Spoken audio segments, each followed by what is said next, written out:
হাতের মুঠের মধ্যে 3 বার সূরাতুল ইখলাস পাঠ করে ফু দিলে কি হয়, কি লাভ হয়? এবং এই আমলের জন্য কি কোনো শর্ত রয়েছে? কোনো জিনিসের প্রয়োজন আছে কি? তেমন কোনো জিনিসের প্রয়োজন হবে না। আর আপনাকে শুধু পবিত্রতা অর্জন করে এই আমলটি করতে হবে। শর্ত হচ্ছে পবিত্রতা অর্জন করে আপনাকে এই আমলটি করতে হবে। হ্যাঁ, তো এই আমলটি করার জন্য আপনারা পবিত্রতা অর্জন করবেন এবং যে কোনো সময় এই আমলটি করতে পারবেন। এই আমলটির জন্য কোনো নির্দিষ্ট সময়ও নেই, যে কোনো সময় করতে পারবেন। প্রথমে 3 বার ইস্তিগফার পাঠ করবেন, আস্তাগফিরুল্লাহ আস্তাগফিরুল্লাহ আস্তাগফিরুল্লাহ। তারপরে 3 বার দুরূদ শরীফ পাঠ করবেন, যে দুরূদ শরীফ আমরা নামাজের মধ্যে পড়ে থাকি, দুরূদ ইব্রাহিম। আল্লাহুম্মা সাল্লি আলা মুহাম্মাদ ওয়া আলা আলি মুহাম্মাদ কামা সাল্লাইতা আলা ইব্রাহিম ওয়া আলা আলি ইব্রাহিম ইন্নাকা হামিদুম মাজিদ। আল্লাহুম্মা বারিক আলা মুহাম্মাদ ওয়া আলা আলি মুহাম্মাদ কামা বারাকতা আলা ইব্রাহিম ওয়া আলা আলি ইব্রাহিম ইন্নাকা হামিদুম মাজিদ। তো এরকম ভাবে 3 বার দুরূদ শরীফ পাঠ করবেন। যারা এই দুরূদ শরীফ পারেন না তারা শুধুমাত্র সাল্লাল্লাহু আলাইহি ওয়াসাল্লাম কয়েকবার পাঠ করে নেবেন, সাল্লাল্লাহু আলাইহি ওয়াসাল্লাম সাল্লাল্লাহু আলাইহি ওয়াসাল্লাম। তারপরে আপনারা কি করবেন, ওই যে ডান হাতটা এভাবে মুঠ করবেন। মুঠ করে প্রথমে এই আমলটি করে আপনারা আউযু বিল্লাহি বিসমিল্লাহ শহীদ সূরাতুল ইখলাস 3 বার পাঠ করবেন। তো কিভাবে? আউযু বিল্লাহি মিনাশ শাইতানির রাজিম বিসমিল্লাহির রহমানির রহিম কুল হুয়াল্লাহু আহাদ আল্লাহুস সামাদ লাম ইয়ালিদ ওয়া লাম ইউলাদ ওয়া লাম ইয়াকুল লাহু কুফুয়ান আহাদ।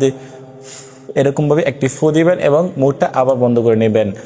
আবার আপনি সূরাতুল ইখলাস পাঠ করবেন, বিসমিল্লাহির রহমানির রহিম কুল হুয়াল্লাহু আহাদ আল্লাহুস সামাদ লাম ইয়ালিদ ওয়া লাম ইউলাদ ওয়া লাম ইয়াকুল লাহু কুফুয়ান আহাদ।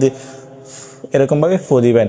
3 বার পাঠ করে 3টি ফু দিবেন এবং শেষে 3 বার দুরূদ শরীফ পাঠ করবেন।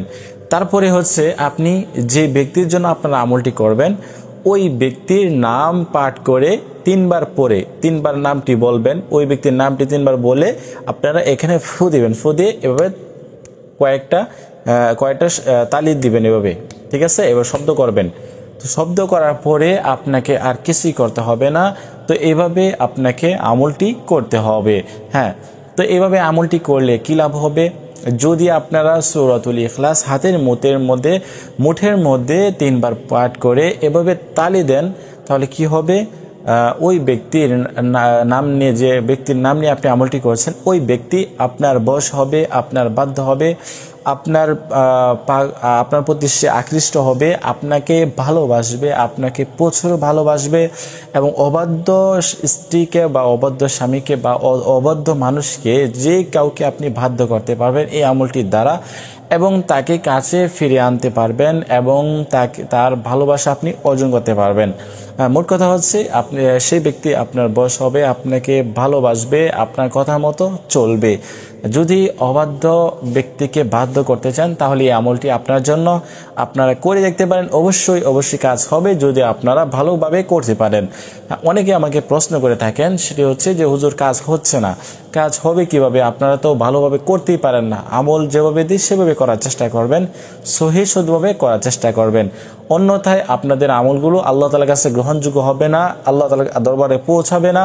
আপনারা আমল করেন, যদি কাজ নাও হয় তারপরেও তো আপনারা সওয়াব পাবেন। হ্যাঁ, আপনারা যে আমলটি করতেছেন এই আমলের দ্বারা আপনারা সওয়াব অর্জন করতে পারবেন যদি কাজ না হয়। আর যদি এই আমলের দ্বারা কাজ হয় তাহলে তো অবশ্যই ভালো, আর না হইলে আপনাদের সওয়াব হবে। সেজন্য আপনারা আমল করবেন সহিষ্ণুভাবে, আল্লাহ তাআলার উপর বিশ্বাস রেখে একিন এবং বিশ্বাসের সহিত আমলটি করার চেষ্টা করবেন। তো আজকের মতো এই পর্যন্তই। আল্লাহ হাফেজ।